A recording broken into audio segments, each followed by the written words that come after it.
Okay, this may be the last video that I will be posting, at least for a long time. And I wanted to explain, rather than just post it and not show up again, I wanted to explain why this might be my last video. I've come to the conclusion that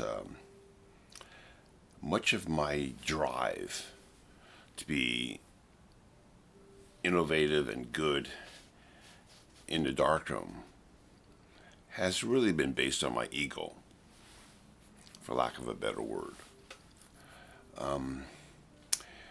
My ego, because I wanted to be the best at what I was doing, caused me to develop my own system, because I didn't really think that the way things were done in the darkroom and even with a camera was the best way to do things. And because I wasn't satisfied with the explanations I was getting and my own results based on what other people had done, I started to develop my own way of doing things. And that was based on wanting to be the best. A good example is making color negatives from transparencies.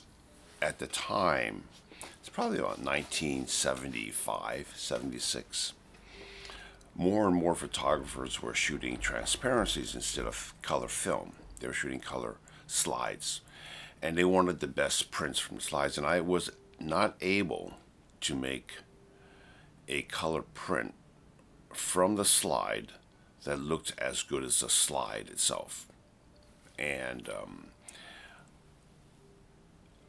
I even made Cibachromes and Type R prints, which were too contrasty, lack of detail in the shadow areas and so forth. And working with art directors and advertising agencies, they were so demanding that I wound up going to film masking, which led me down this whole road of getting detail but not getting the color I wanted. The color, if color film was not balanced, you get one color in the high values and an opposite color or a different color in the shadows, and that bothered me. So I wanted to know why that was. And even studying the way that Kodak recommended doing it didn't work for me. And to complicate things, we were making color negatives from Kodachrome and Ektachrome and Fujichrome, sometimes Agfachrome and Ansco had film. It was very confusing back then, and I was only in my late 20s. So I decided to, because basically making color negatives was based on the grayscale. And rather than using a black and white grayscale, I decided to use color grayscale, which was another problem because I couldn't get a decent grayscale on color material, at least with the number of steps I needed. So then I had to devise, anyway, that led me down a whole different path of working.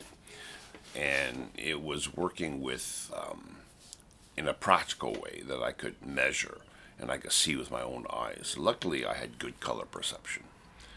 So that brought me into the realm of not only film masking, but also color balance and how to do it in a way that made sense to me rather than reading all these textbooks that, in any case, I came up with my own way of doing things, and that, unfortunately, in a way, worked, which fed my ego even more. So, as I got better and better, I wouldn't stop. I kept going on, and some of what I came to understand, I posted as video lessons. And these are lessons that I thought would be helpful for you guys that were interested in film.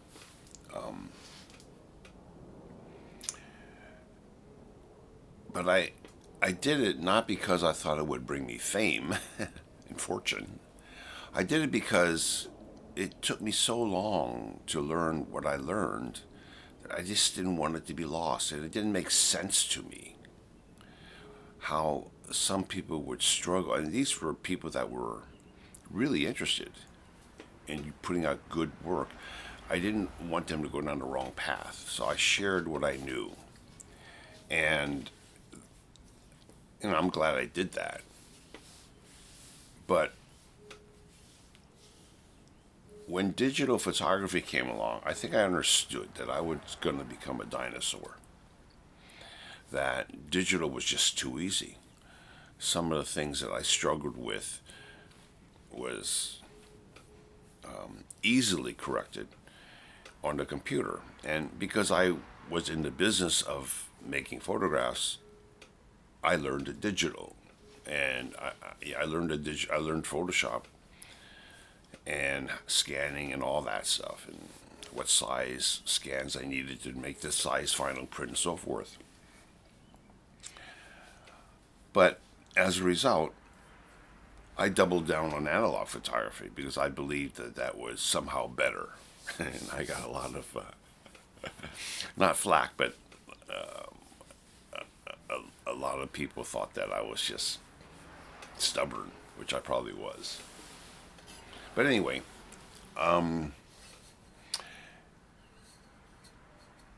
that was around 1996 to 2000. I realized that digital was going to take over, and sure enough, by the year 2001, I wasn't hardly getting any films at all. I had a scanner, a drum scanner that could take original films and scan it into 500 megabyte file that would allow me to make a 4 foot by 6 foot print without any artifacts. But I didn't need the scanner anymore because I was getting scans. I was getting digital files from clients, so the writing was already on the wall. And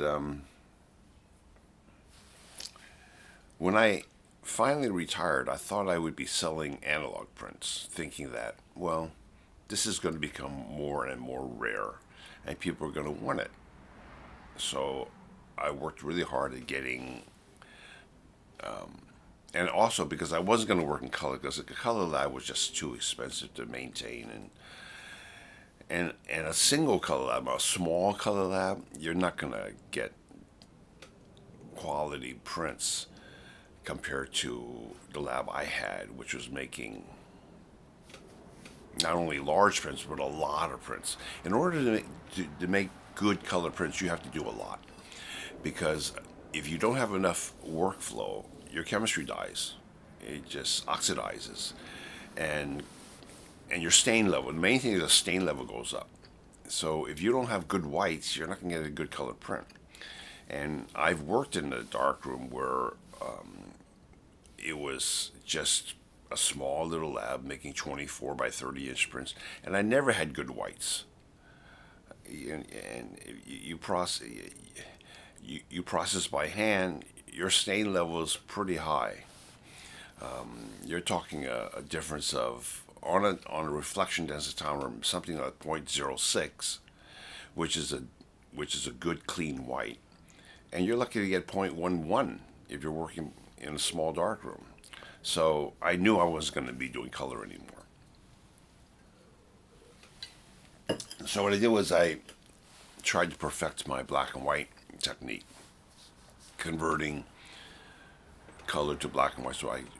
I've never stopped loving black and white prints anyway. During all those years I was making color prints. So anyway, I was going to sell analog prints, so I started stockpiling these colored prints before I closed the lab, and then making comparable black and white prints, which actually took a lot more time than color prints because I didn't have automatic processors. Everything's done by hand. And when interested folks wanted to buy photographs from me, because people were interested in some of the images that I had posted online and stuff, but they didn't want to pay.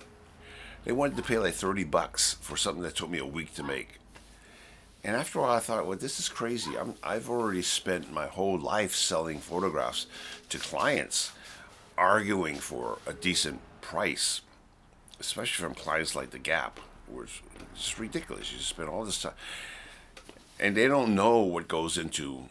They think they're buying something because you have different labs out there. You can buy from A, B, C, or D, and they think they're getting the same quality, the same product, and so they only look for price as a way to determine who they're going to use. And after a while, I just said, no, forget it. I'm not going to do it that cheap. I'm not, go somewhere else. Eventually, they'd find out that, yeah, there was a quality difference. But I, I didn't want to go out there and justify to that industry, nor to individual people, why they should pay me the $300 I wanted for my 16 by 20, I just forget it.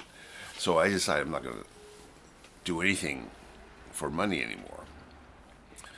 So eventually, that led me to concentrate on making even better quality prints because I'm not trying to satisfy them. I'm trying to satisfy myself. But there was resentment. But the resentment was based on my ego because I felt like, well, I spent a whole life learning how to do this and I should be appreciated. And that became a one-way street, just going, kept confronting this thing of self-importance. Everything was like, I deserve to be appreciated because I put in so much time. I'm so much smarter than the next guy. And not only that, but I have good color perception and I have really a good eye for photography. Everything is boiled down to this idea that I deserved it. And it was like bumping into a brick wall again and again and again. Not people, not clients, not the industry, but my ego became a brick wall. I noticed this even when answering some questions that I got on the YouTube channel. I was getting kind of frustrated because people were asking questions that I already covered in the video. Either they didn't get it or they didn't watch that video. They watched only that one that had a question, which I already answered in the previous video.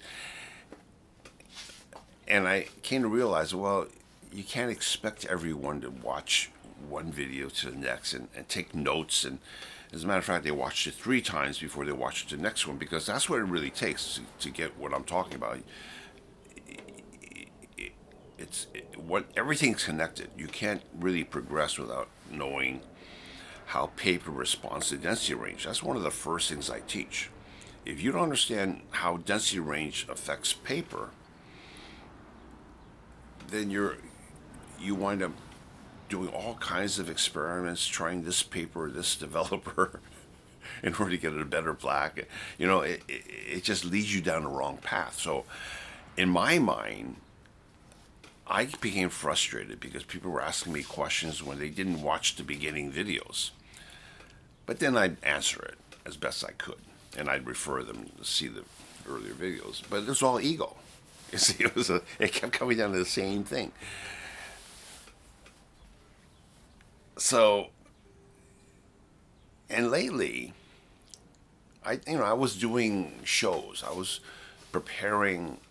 I made a number of completed shows. They're ready to be shown, but the only place I showed it was in Romania because of George, which turned out to be one of my main students, I guess, George, in Romania. But I made 3 shows. I made Robert Cameron in black and white, gorgeous prints. I mean, absolutely amazing prints, you ask me. Homage to photographers of old. Another series of beautiful prints that try to appreciate the style of other photographers that influenced me over the years. And then the last one, which was Portraits of a Growing Up Asian, which I did, it was a personal thing. But that was one that garnered more interest than anything else. And it wasn't even from original names, because a lot of the images came from my father's old photographs, which I had to copy. And it told a story of my family growing up in San Francisco's Chinatown, and looking back on the strength of the family, based on my great grandfather coming and what they had to put up with, and anyway, that actually was more interesting to people than the technical quality prints of the other two. And I was always into technically good looking, great looking prints. And indeed, some of the prints in the Growing Up Asian are absolutely gorgeous prints, because I worked from good negatives that my father had shot and I had shot, and I masked the hell out of them and got the print that I wanted. So there are images in there that answer that part of me. But the interest was more of an esoteric question of what it means to be coming from one culture and entering another culture, and the surviving, what survives out of that, which again, it was a personal thing I did. But and then I was promised a show for that, but that show was delayed because of the remodeling the gallery, and so to this day it hasn't been shown yet. And I went and I visited the gallery, and it was a huge place. It was a huge gallery, so I decided to add to the show in order to fill up the space better. And I took some of the images and I made them even larger. I made it up to 24 by 30, mounted onto 42 by what is it? Yeah, 42 by 60. No, 40 by 32 inch boards. So the prints are 24 by 30, but they're mounted onto 40 by 32 inch acid-free board and matted. It still hasn't been put up. And to be honest with you, at this point, if they're never shown, I really don't care. I mean, I was excited about it when last year I was told I would be showing this, but I don't really. I mean, now I feel totally different about it now. They're done. They're ready to be hung. I just have to make wood strips and spend probably a couple of days hanging it, but I'm not looking forward to that anymore. So something's happened. Something clearly has happened to me. And I think it's, for lack of a better word, my ego has shrunk. Now, that's the only thing that makes sense to me, because if I don't care to show my work, that means I don't want to be famous anymore or something, I guess. First it started with I don't want to make any money anymore. Now it's I don't even care to be famous. So it took me by surprise. One day I woke up and said, I really don't care. So I did come across The Broken Tree. That was in December of last year. And after I finished that print, I didn't go into the darkroom at all. It's March. That's, over 2 months I hadn't, and that was really unusual for me to not have gone into the darkroom. So I knew something was happening. And then I realized that it was my ego, that I didn't care to be famous anymore. I didn't. But I still wanted to share with you guys what I'm going through, because I didn't want to just disappear from YouTube. You know. So yeah, this might be the last video. At least on this channel. I do have a music channel, which I started years and years. I was one of the first YouTube makers of videos because I had a TV show on guitar. So I digitized those and I posted on the YouTube as early as 2000. I want to say 2004, a long time ago. I would say almost 10 years ago, I was on YouTube posting guitar videos. So I still have that, and I do post music stuff on that every so often. But as far as this channel goes, this might be the last one, at least for a long time, because I don't have anything new to tell you guys. But having said that, I wanted to give you as much information, and I will still answer questions. I only go onto this channel to look at the latest comments every 6 months. So that's why people ask questions and I don't get back to them for months at a time. Because, but I will continue to answer questions if people have it.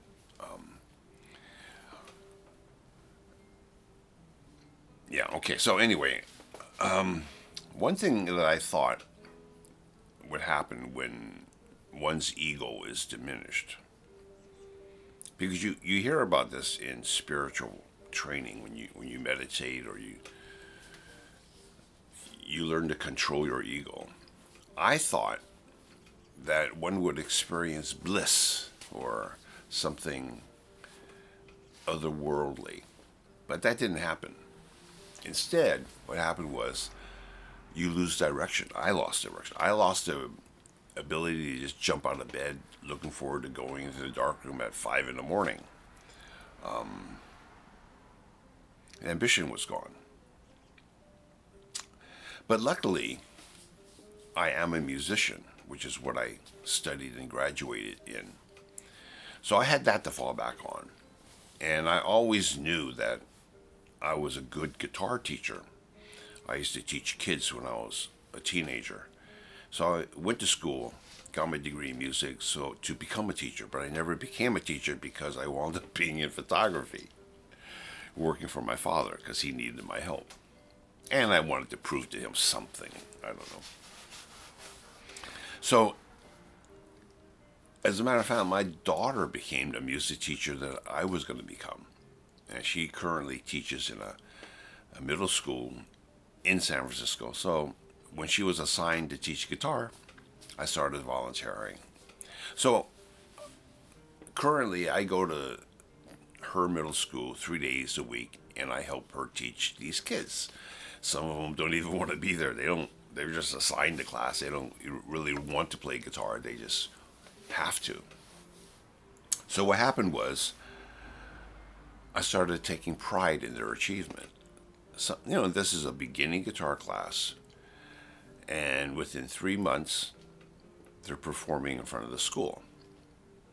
And granted, it's not the most difficult piece, but they're playing, and the choir, or some of them are singing.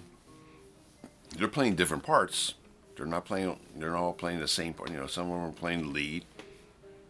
You got rhythm. I've got the bass, and even some rhythmic things might be done outside the guitar. So I turned the class into a band, and I was proud of them. But in a way, I was proud of what I had achieved with them. And that's no longer there. So I've been doing it for over 2.5 years, 3 years now. Since three. This is the third year, yeah. The first year I had to teach via Zoom, and then but now I'm proud of them for them. And and that caught me by surprise. So it's not me. It's not about me. It's about them. I want them to feel good about what they've learned, and the culmination is they're able to perform as a group, because it's hard to perform as a solo, but because they are in front of their own schoolmates, and sometimes in the middle of the performance the crowd goes crazy because they're just so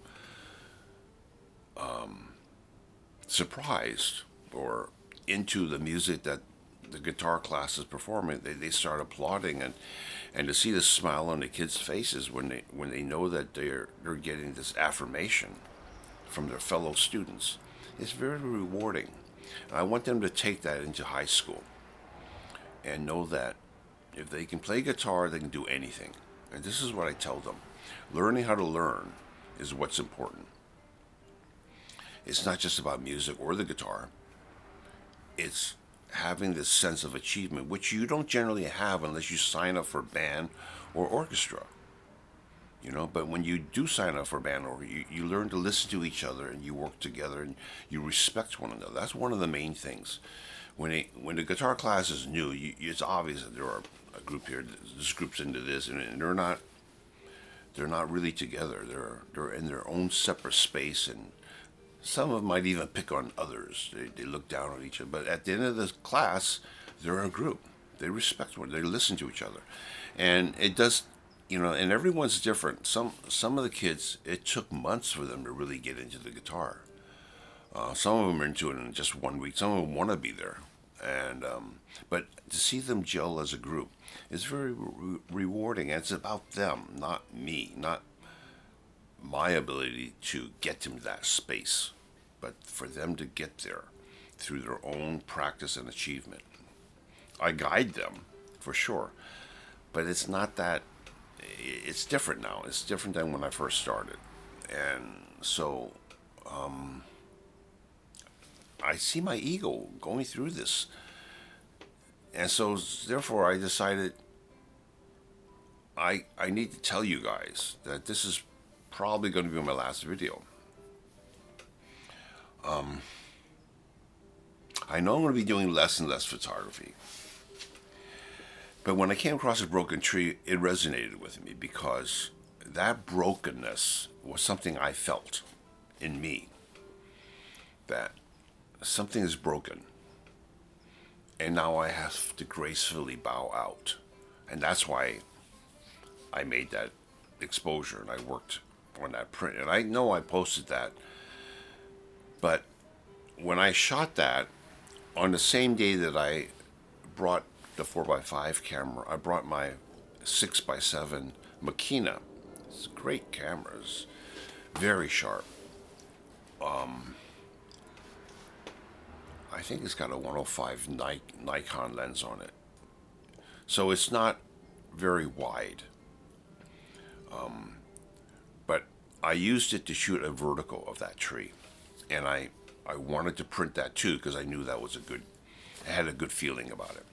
But I didn't go into the darkroom for over 2 months. I just didn't feel like it, even though I wanted to complete that image. It's different because it's not as wide, and I could only back up so much away from that where I wanted to photograph that tree. So it was had a different feeling about it. Now, when I did the original horizontal from the 4x5 negative, I wanted it heavy. I wanted it depressing. That's how I felt about this saying goodbye to photography feeling that I had. I want. It wasn't because it was difficult to do to say goodbye to photography. It was because it was just time, and when you get old, you have to give up something, and that's how I felt. And then a friend of mine got sick, and he's not that old. He's got 2 kids, and he has cancer now. And apparently he's going to die within a year's time. And I felt like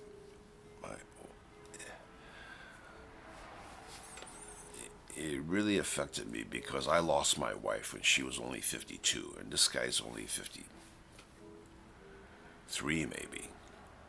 And it brought back all those feelings of when I lost my wife. And I had 2 teenagers when my wife died, and he has 2 little kids. And so I thought, okay, I'm gonna do this vertical broken tree for him. but I didn't want it so heavy. I've been looking at the one that I did back in December last year. And even though it came out the way I wanted, I didn't want the vertical to look like that. Now, they were both shot on the same day, probably within half an hour of one another. But I wanted to not print it the same way because I didn't want his life to feel heavy. I mean, I'm 71, he's only 52 or 53, right? So it's a different thing when you have to say goodbye to your family at such a young age, especially when your kids are so young. So I thought, okay, I wanted to share with you how I did this second image and how it's different from the first one, even though it's shot at the same time, shot the same way, masked differently.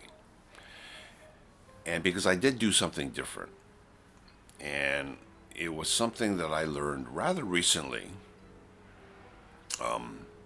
At some point last year, I decided I wanted to make black and white prints from color negatives. Now, I've been making black and white prints from color transparencies for years, and I knew how to do that. But how do you make a good black and white neg from a color neg? It took me a while, maybe not that long, maybe less than a month to figure out how to do that. And I shared that with you on a video. And because of that technique, I thought, well, I could use that technique in masking. And so that's what I did for this one. That was different. So I thought I would explain that to you in depth. Now, unfortunately, I don't have all my masks. I must have discarded some. I don't know. Because it took me a number of steps in order to get to that point. But I will dismantle. I'm going to dismantle the mask off the original negative so that you can see what each mask is doing. And hopefully that'll answer. And lastly, I want to say that much of what I wanted to print for the rest of my life were films that I didn't shoot. They were original films that I got from my father, Robert Cameron, of course. But I kind of had my fill of Robert Cameron, so that's kind of done. But I had a lot of images, a lot of negatives my father shot, which, because it was shot early in his career as a photographer, they aren't the best negatives because he didn't know what he was doing back in the 1950s. But when I look at some of the pictures, it brings back very fond memories of growing up with my brothers and my sister. I had a very good childhood, even though we didn't have. Every month was a difficult. It was, we weren't that rich. We weren't rich. My mother had to work. My father had to work because we lost the family business, and I had to help raise my sister, my younger sister, because I was the one at home when my brothers were still at school. And little things. When I look at my father's pictures, I realize that I had a really good childhood, and my relationship with my sister and my brothers to this day is excellent. I would say, in that way, I was very lucky. And so because of that, I look at my father's old negatives that I find. I found one of Mr. Williams, and I found one of Uncle Richie. Richard Liebel became my mentor. When I started my own business, I would meet with him every month, first Thursday every month, and I'd go over my business plan with him, and he turned out to be really important in my life. And Mr. Williams was a man that walked into our herb shop in the 50s, maybe 1952, 53, I don't know if, and he wanted the smell of the herb shop. And my father was the only one that spoke English there, so he talked to Mr. Williams and said, well, the smell from the herb shop comes from many different herbs that we sell. We do have incense. So he sold him some sandalwood, which you would put on a coal, and the sandalwood burn slowly, and it would make your house smell like incense. So that's how my father met Mr. Williams. Now, Mr. Williams turned out to be a scholar of Asian philosophy. At that time, my father was against Asian philosophy. China had been raped by the Western countries, and including Japan. And his intention at the time was to become an engineer and with his friends go back to China and rebuild it, much like the thought in China right now. But Mr. Williams stressed to my father and said, no, you come from a rich culture. You shouldn't turn your back on Confucianism and Buddhism and Taoism. And so my father eventually became a student of Mr. Williams. And he would go over ancient textbooks and learning how to appreciate Chinese culture again. And that had a big effect on my family. Raised in a more Confucianistic manner. And so, I mean, you only have to look at China now to see what happens when you lose your culture and you strive for something else to bring meaning and confidence to your country. You know, you can go off on a tangent easily. And you know, China has turned its back on Confucianism and Taoism. I mean, there are signs of it, but when Falun Gong came out and they wanted to meditate, the communists came down on them, and they're trying to go back to the idea of, and even this idea of laying down. In Taoism, there's a concept called Wu Wei, which means to go with nature and not strive for material goods. That's being addressed now in China. So, in any case, Mr. Williams and Richard in another way, Richard would listen to me complain about my father every first Thursday, because I worked really hard for him, and I didn't feel appreciated, and I wound up going off my own and starting all over again. So Richard would listen to me complain about my father, and then one day Richard was he was kind of like a beatnik in the 50s, and when I first met him, I was very young, and he had a bookstore on Clement Street, and so Richard would complain. I would complain to Richard, and then one day Richard produced a couple of pages from his journal, which he kept when he used to write every day. He gave me a couple of pages, and it turned out to be from the day he went to visit his father in the hospital. His father was dying. And the journal reads, this is Richard, I'm dying. It's barely a whisper. And so Richard's response was, yeah, go ahead and die, you son of a bitch. He was so angry with his father. And so I'm reading this journal, and it winds up with his mother saying to him, no one appreciated your attitude that you showed at your father's funeral today.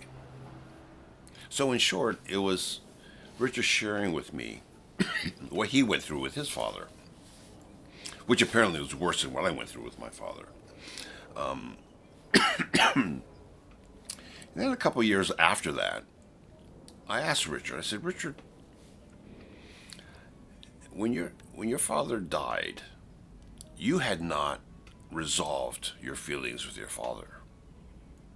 So how did you manage to do that after he was gone? So Richard said, Tim, he goes, I have had so many blessings in my life my father never even knew about. Not even an inkling of the spiritual aspects of being alive. And I know now that he just did the best he could. And I've had so many blessings that I can be generous.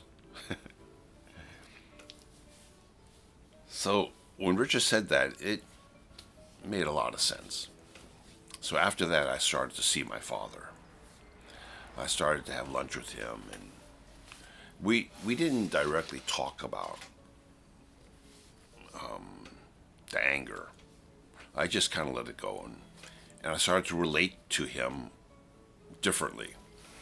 And I guess I went on for a few years until he finally passed away in 2012. So because of Richard and Mr. Williams, they had a vast effect on my life, my family's too. Not only my kids, but my brothers and my sisters.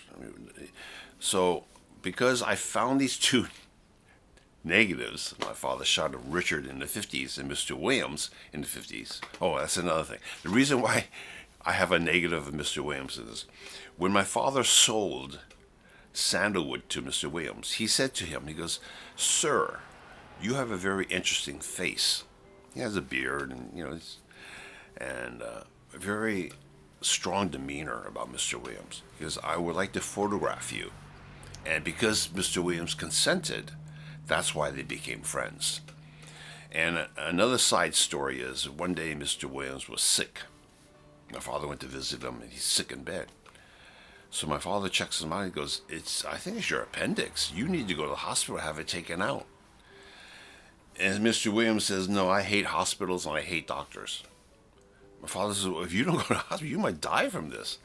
So Mr. Williams says, "Okay, John, well, it's very simple. If you don't treat me, then I will die." So my father went home. He was really worried about Mr. Williams. But he knew that if he didn't do something, there was a danger of his appendix bursting and causing blood pressure, blood poisoning all over his body. So according to Chinese treatment, Chinese herbs, you have to clean the body of the toxins, which means you have to take a very strong laxative to clean your body out and replenish it with only clean foods and continual cleansing of the body. But according to Western medicine, you don't want to do that because the appendix could burst if you have a strong laxative. So finally, my father went to the herb shop and he made tea. He gave it to Mr. Williams, and he told me he couldn't sleep the whole night. My father goes, he couldn't sleep the whole night. The next morning, he ran down to see Mr. Williams, and he was sitting up in bed eating breakfast. My father was really relieved. And Mr. Williams says to my father, "See, John, I trust you more than you trust yourself," which was a lesson in itself. So that's just a side story. And so they continue to see each other until Mr. Williams, he moved to Arizona at some point. But he used to live above Field's bookstore on Polk Street. And I went to see Mr. Williams at one point, but that's another story. That because he played classical guitar and I wanted to learn classical guitar. Okay, so at this point, I'm going to show you as best I can how I printed the broken tree, and maybe you can learn more about how I film masks, how I get the print I want, because the two prints are different, and how I did it differently. And so, yeah, I'm actually going to dismantle the masks because I don't anticipate printing these ever again anyway. So I don't need the mask to sit on the eggs anyway. So I'm going to actually take it apart so you can see what each mask is doing, how it contributes to the final print. Okay. So let's see. I'm going to stop here and move the camera so that you can see the films.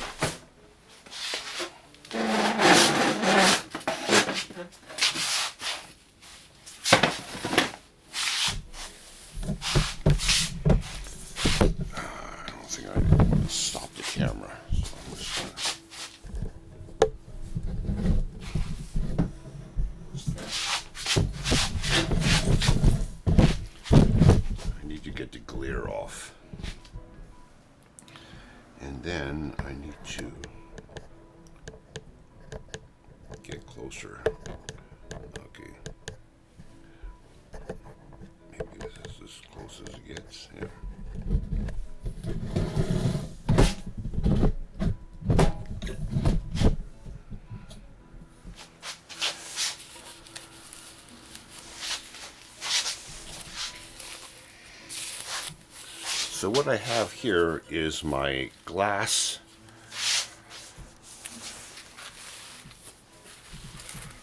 that's fitted with registration pins. There are 2 pins here. Oh, just so you know, 2 pins here.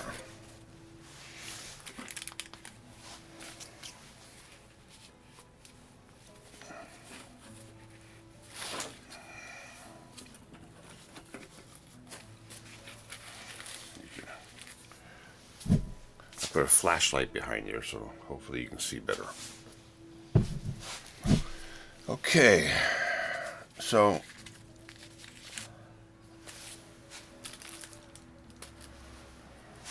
unfortunately, I don't have all the films that I used to make this, but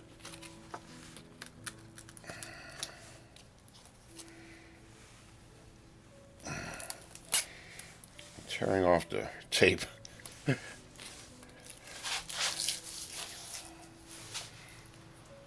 If you remember, this,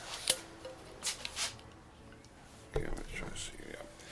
This is the original print, and through a series of exposures, I wanted to get the sky darker, and I wound up with this, more or less. But this is the negative.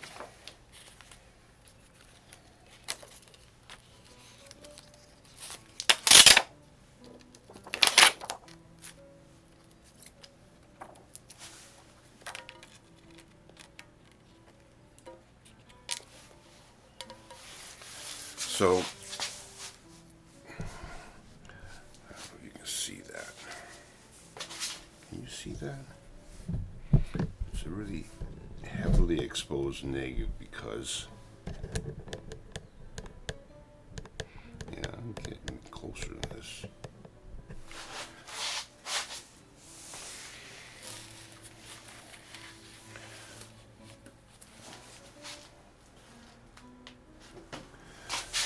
Okay, so I made this mask. Notice that the sky is absolutely clear. That's because I had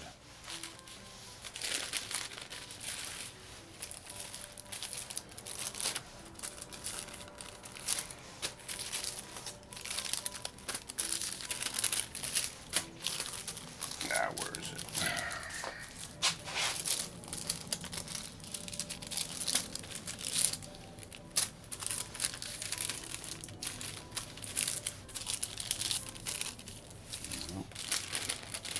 Here it is.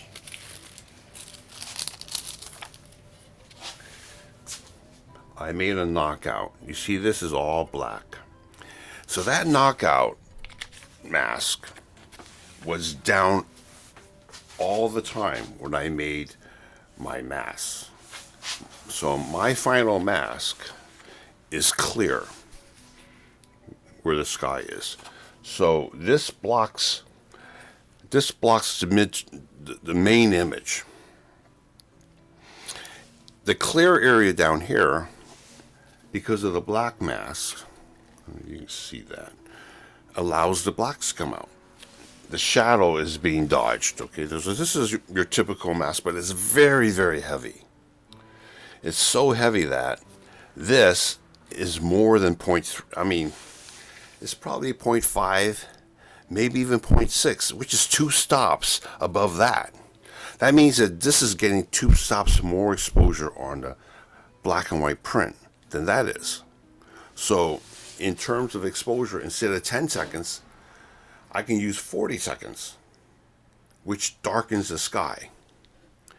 But the tree itself does not get any darker. So I put that on here. Now, obviously, you can't see it because it's so, like I said, it's a really heavy mask.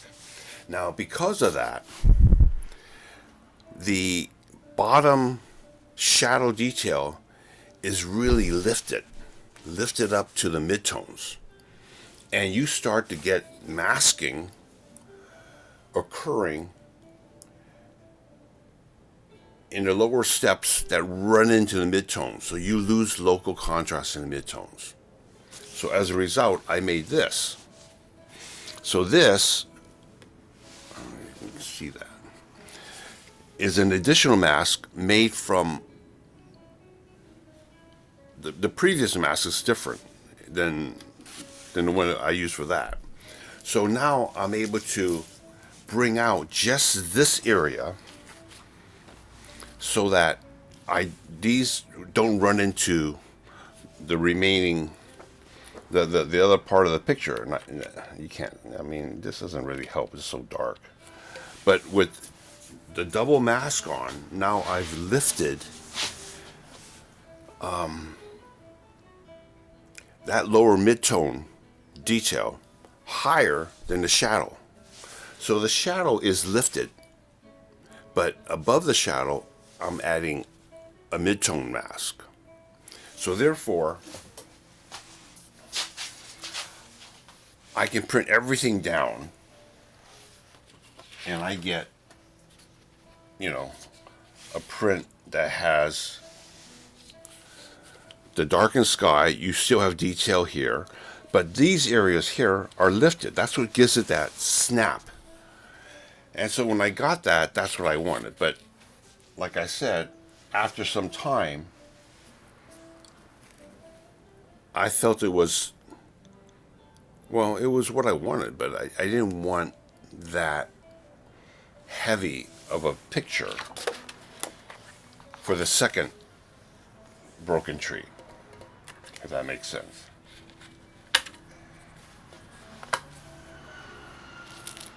Okay, so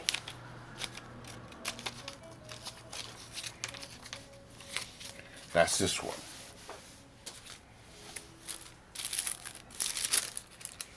Let me put this away. Where did it go? Anyway, like I said, I'm pretty sure I'm not gonna print this again, so I'm not worried about putting it all back together.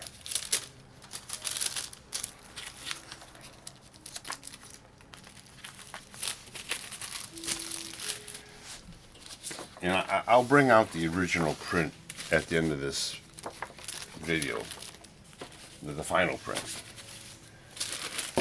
But this is all, you can see this is my test strip.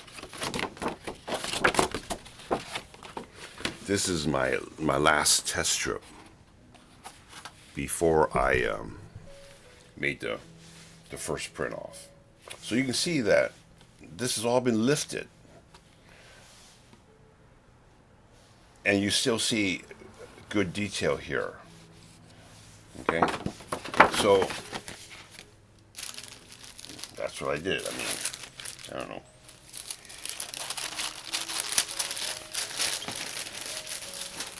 So sometimes, and there have been times when I've made, I think in this last one is a good example, more than 2 masks on the final make. Because I want to do something specifically for that print. So that's a good example of that. Okay, now this one, that's the print. And this is what I wanted. So you can see it's not as heavy. And so I envisioned doing this. Now I did want it brighter at the horizon, I didn't want it so heavy, because this broken tree print I made for my friend who has cancer, and I didn't want it to be depressing. I wanted it to mean something else. Now this one I can show you this. Like I said, one of the basic things I came up with in film masking, this is what makes film masking different when I do it, is I make a black mask. So there's actually 4 sheets here. I needed 4 sheets in order to isolate the black. Again, these look more like this when you make it. But then I bleach it down to this. Okay, so that, if you've watched my videos on masking, I talk about bleaching in order to get down. That's just the black information. And I don't mind if on the final print those areas are black. I want these areas with detail, and that's why they're clear. I bleached them until those areas are clear. When I put the final nag on, the actual nag, I'm going to take it apart now.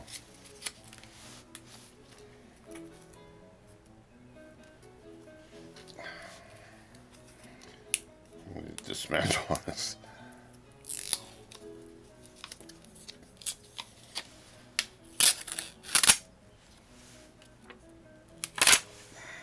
Okay, this is the original nag.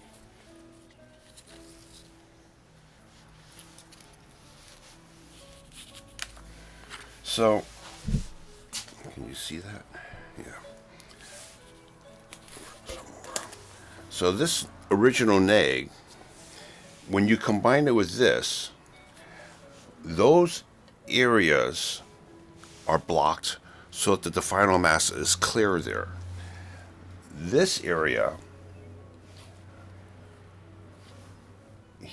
adjacent to the black area, comes out exposed. Okay? So the mass dodges that.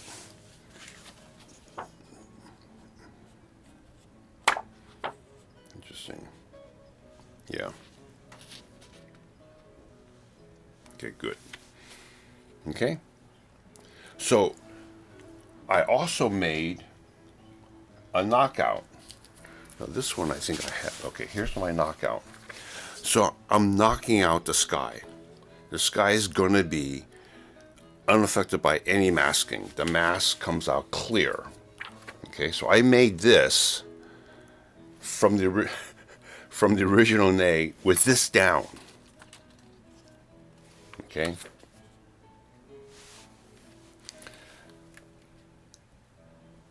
That's a separate thing. Okay, so in order to make the knockout, I made these. And you can see that I selectively, I don't know if you can see this, I selectively went in here with a black pen and opaqued areas that I wanted to be whiter. Because this is going to be darker. This is going to be, especially when you combine 2 of them, it's all going to be clear. So that's how I made this. Okay. So this remains down throughout the final masking. So this goes down.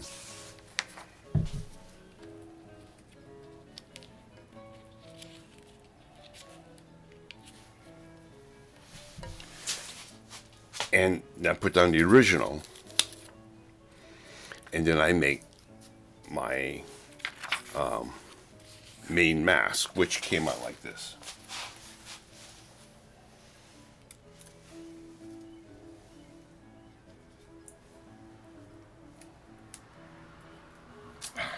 Take all this tape off.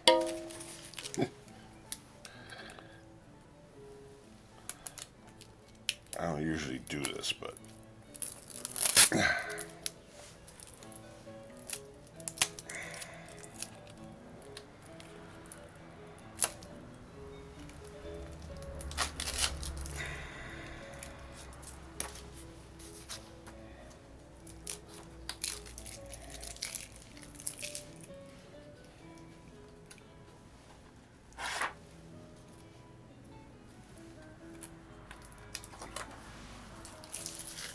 okay.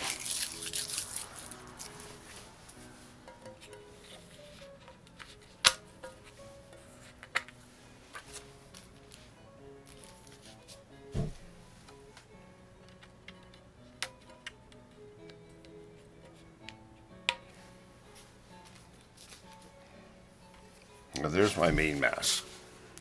Okay, so it's not as heavy as the other one because I didn't want as much effect. But anyway, this is the main mask. And so the sky is going to get exposed during the printmaking process because it's clear. The black areas are allowed out to produce a very strong black on the print. The rest of the image is being dodged by the mask. Okay. Now the same thing is happening. That is that the shadow areas are running into the midtones. Okay, because even though it's not as heavy, it's still a heavy mask. So now here's the difference. I used the original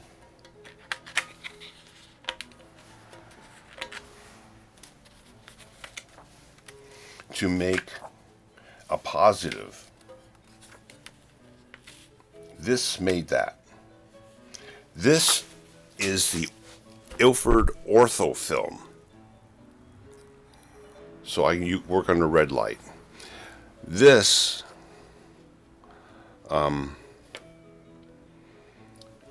was made with a knockout, obviously. Okay, so this is really clear. Okay. Okay, now what I did was, after this was made,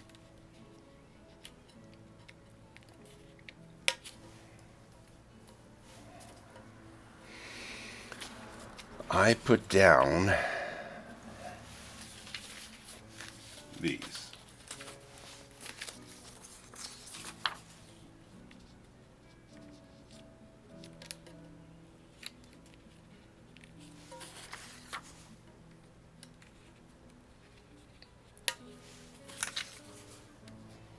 So I'm still knocking out the blacks. Okay. So the white sky is being blocked.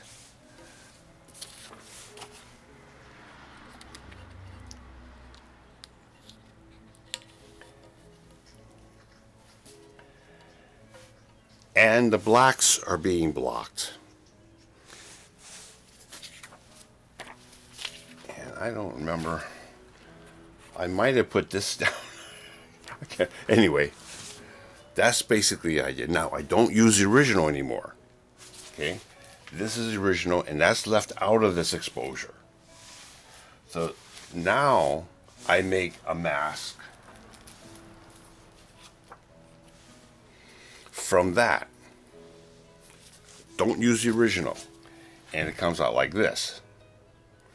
Now this is adding detail on the final print from the top down instead of from the bottom up. So now you can see that this area is getting dodged by this mask. So that's what's different. Generally speaking, masks are made from the shadow area, blocking up. Now I'm coming from the high value area coming down. So I am dodging from the other end of the grayscale. And I learned that from making black and white nags from a positive transparency. Because essentially that's what you do when you make a black and white nag from a color nag. You make you make two positives sandwiched together, and then that will make a final black and white nag. And that worked really well for me. So I use that concept to mask from that part of the grayscale down. And quite honestly, it didn't occur to me to do that until I made a black and white nag from a color nag. I said, oh, I can go from the other end of the grayscale doing this way. So that resulted in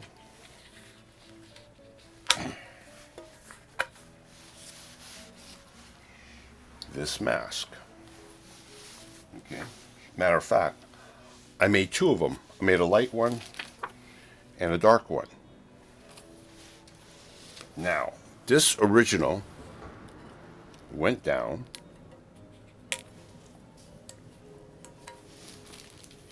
the main mask went down, which added quite a bit of shadow detail.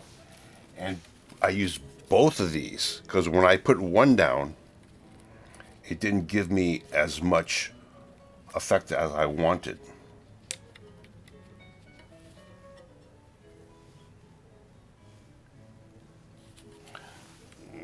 Find a hill here. And so after I made a print from this, I added this one. So this negative actually had 3 masks on in order to get this print.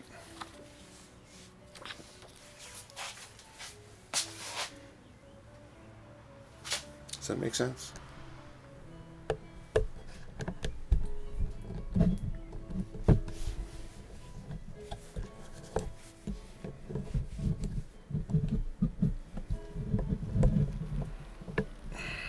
Try to get back in here.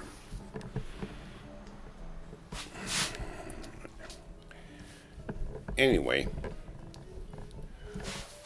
that is what I did to make this broken tree image different from the first one. And because I had it, I figured out how to do it in my head before I even started.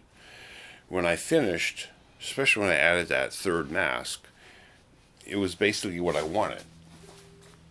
And it achieved the feeling I wanted in the print. So then I made the final print. Of course, I made the 5x7 as a test. But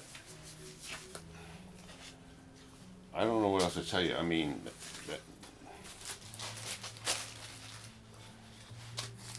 that's what I did. Now I'm going to put this all away.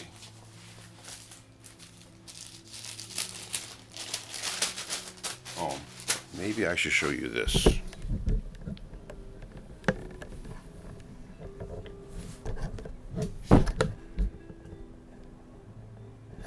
Before I go. So these are like contacts.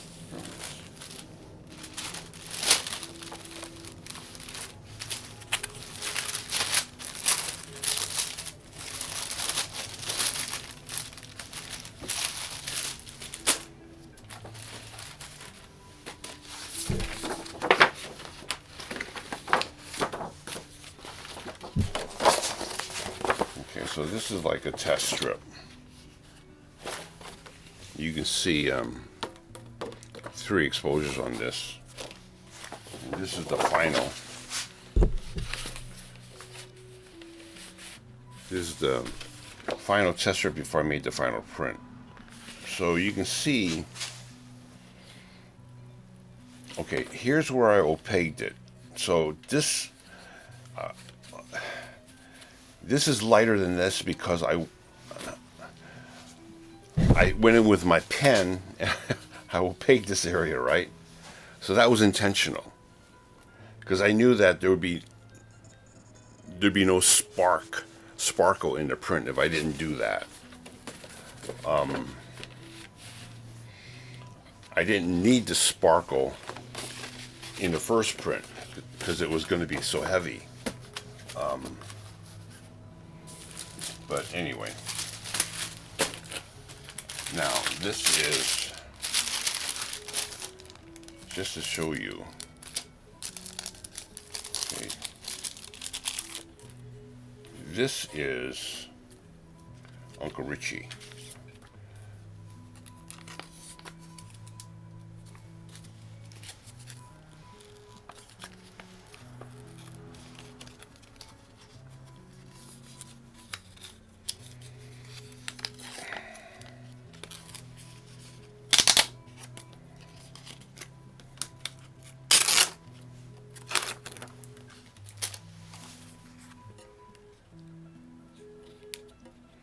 And this is pretty typical of some of my father's early nags. It's underexposed, maybe even underdeveloped. And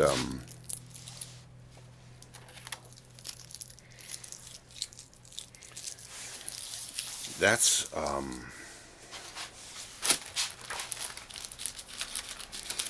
the original nag, and I made a mask to allow me to pull out. You can see how the shadow detail here is being dodged here, and the blacks are being allowed out through there. So it's just a typical mask, not difficult to make, and it produced the final print. So that's a pretty straightforward one.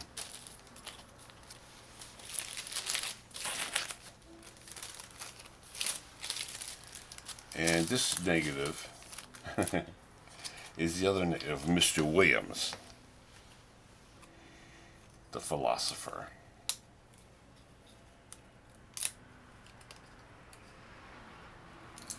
So I did these the same time we did that vertical broken tree, because I don't usually mask only one image. It's so much time involved in waiting for films to dry. So I usually do at least 3 at a time. So these were the 3 that I did at the same time. But this one was a much heavier mask.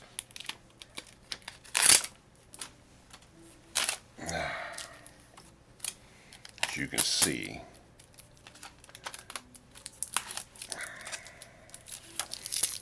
again, this one, I think it had 3 masks on it. You'll see why in a second.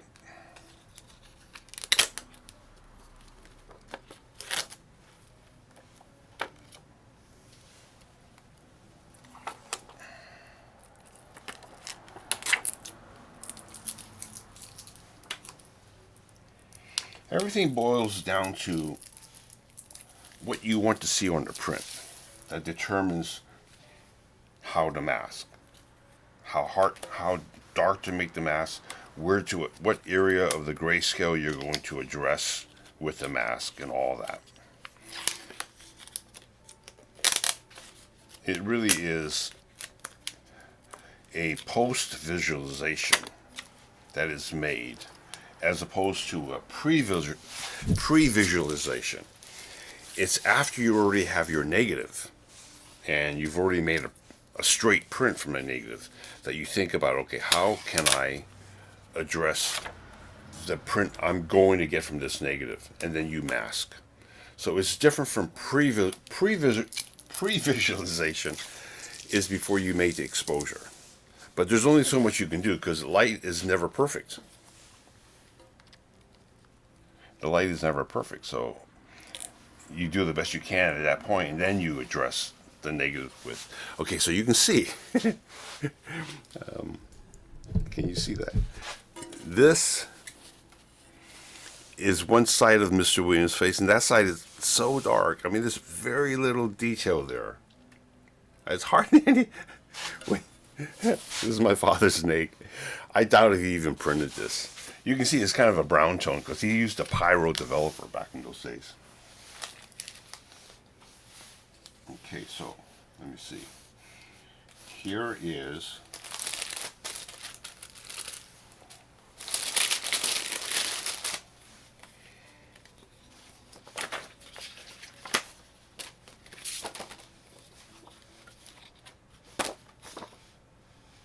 here's the print. So as you can see, it's all black, and I'm just getting detail here. Okay, so I can print it lighter, and you lose detail here. You still don't see anything there. So that was a challenge. Okay, so I made a knockout, which allowed me to block out the areas I want to detail.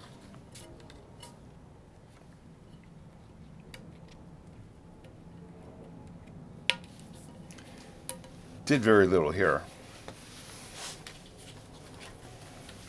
and I had to make masks pulling out this side.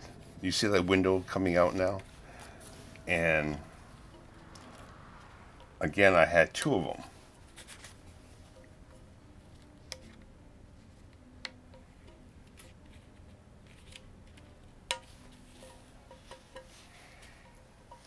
So now, I don't know if you can see it, but now there's density here. Opposed, you get this lifting away from the background and stuff. So that little bit allowed me to make a print where I still had to dodge. I still had to do dodging and some burning in order to get the final print.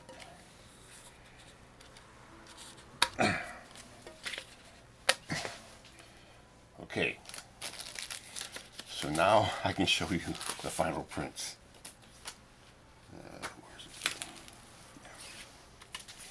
So I took all this apart, but it's okay, I'm not going to print it again anyway.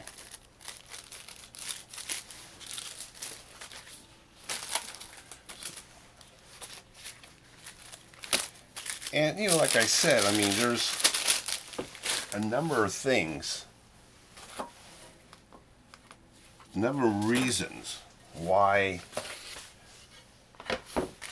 you may want to print one negative over another.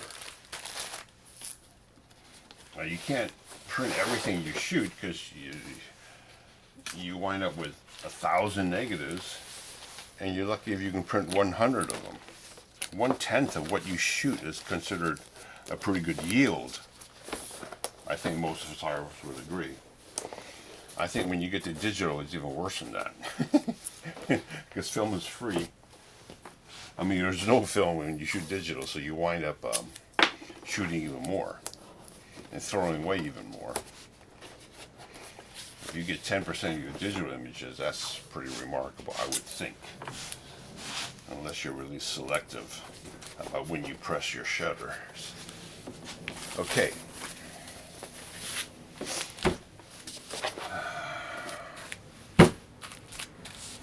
Let's see.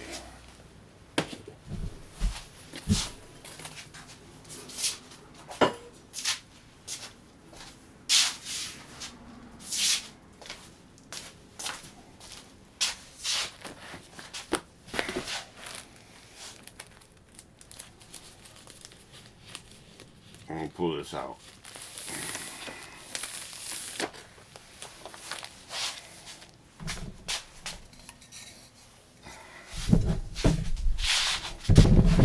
This is a long video.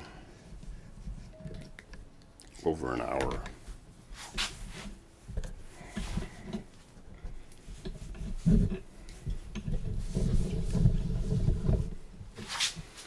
How am I going to do this?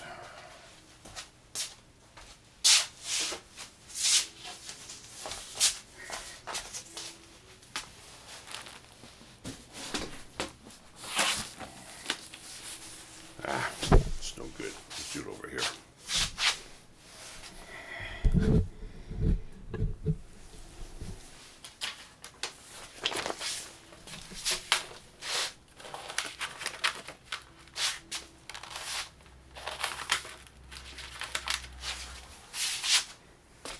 How's that look? Do this. Still glare there.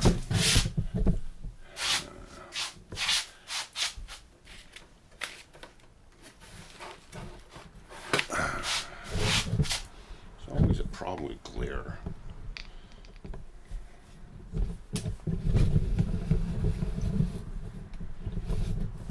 That makes it worse, actually.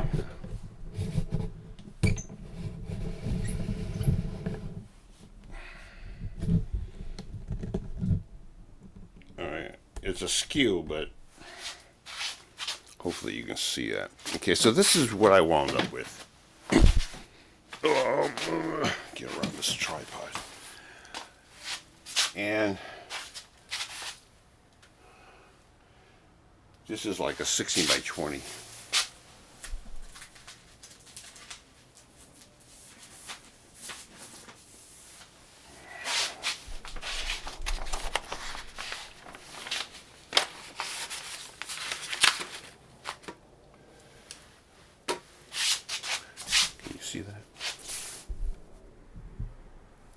that's a vertical.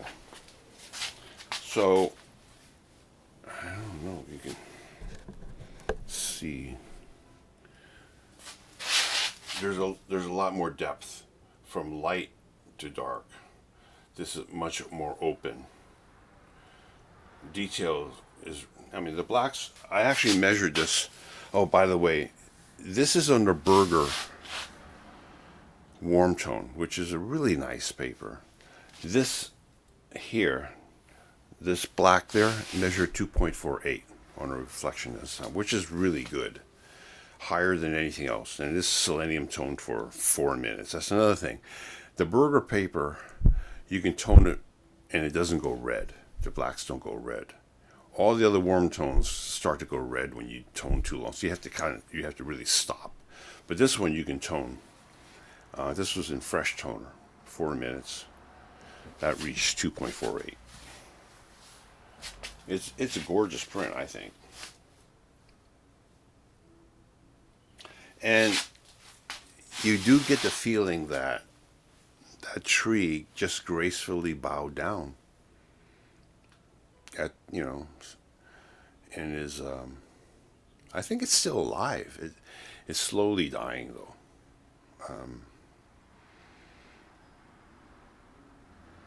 So this is like my swan song. It may very well be the last image that I work on. I don't know. But, Okay, and then I'll show you this.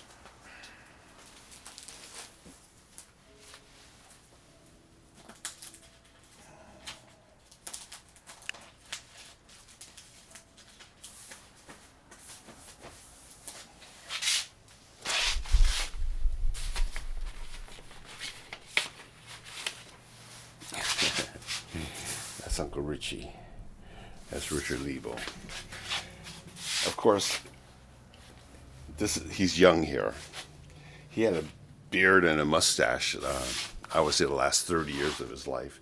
These are his journals. He used to keep a journal, and because he knew how to print, he had a one-color press, and he would print a number of journals. He would writing every day and like a diary, and then he would print. So these are different. He had, I don't know how many he completed, books and books of his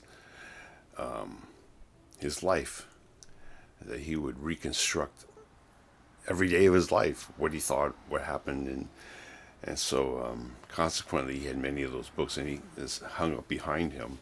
He gave a number of those to my father, I remember. I used to read them when I was young. It was pretty interesting. His comments on, just totally honest comments on whatever he was experiencing. And the story about his father's funeral and all that came from a couple of pages from one of those journals. And then this is Mr. Williams.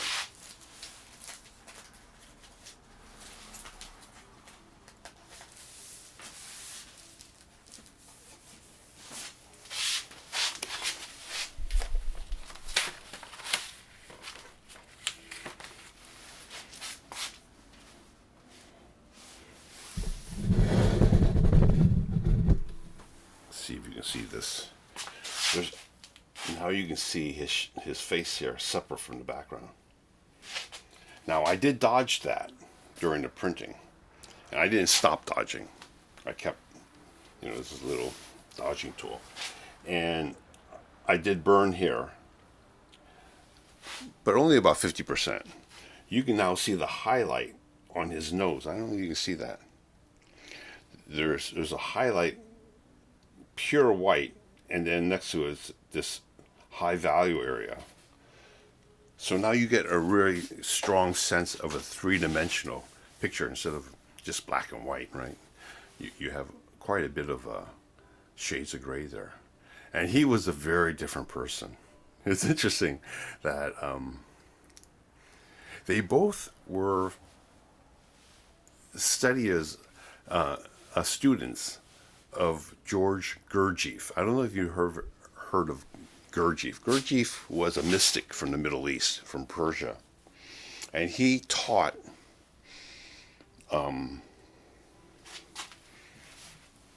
he taught. So I'm going to do this. I'm going to sit down. Oh, okay.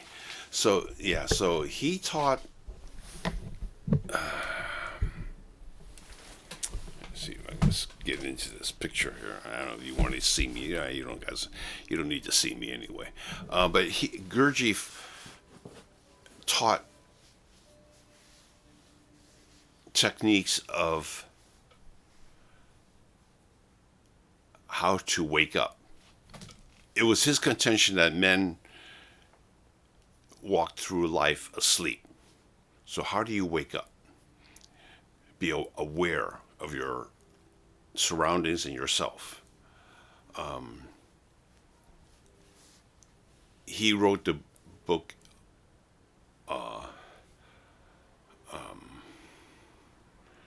Let's see. There's a number of books he wrote, but there was a movie that came out about Gurdjieff. He taught dance movements which would force you to stay awake.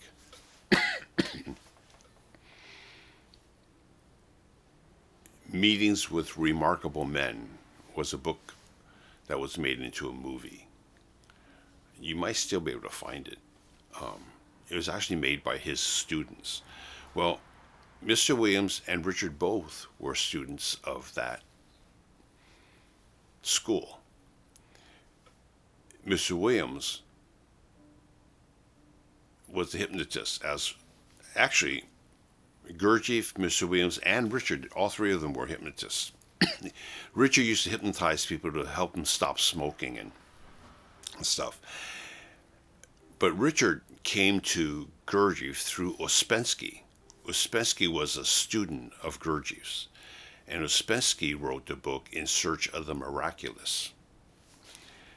And in The Search of the Miraculous, he explains that he witnessed firsthand things that could not be denied that were miracles. In India, when he went there, he couldn't understand how certain things were accomplished. And he came upon Gurdjieff, and he told Gurdjieff, I want to learn how do they do these things.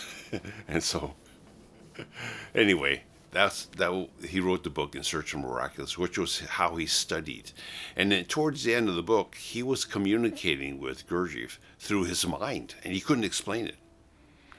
And they were like 500 miles apart, but they were talking to each other. And so this is what Ouspensky's record of how he was able to do that after many years of struggling at these exercises that Gurdjieff taught him. But anyway, they were both Gurdjieffians. My father found out that Richard also studied Gurdjieff, and he wanted these two guys to meet. So he kept wanting to introduce them, and they finally met. And Richard said, we were like oil and water. We did not get along. We didn't like each other, and we never met again. And it was like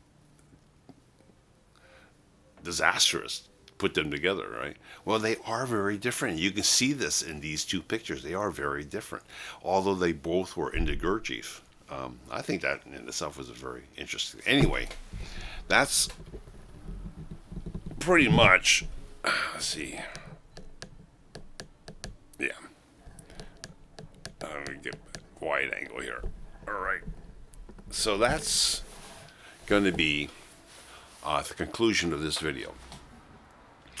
I thank you guys for watching what I've posted. Hopefully you can use some of these techniques and really get something meaningful from your photographs. When I look at, that's why I wanted to print these pictures, because when I look at Richard and Mr. Williams, it fulfills me with an overwhelming sense of appreciation for people like this. And my father was so lucky to have met them that it affected me personally and my family, like I tried to explain earlier. So a photograph is like that. You might as well look at images that makes you feel good and appreciate life. That's a lot to expect from a painting or a photograph.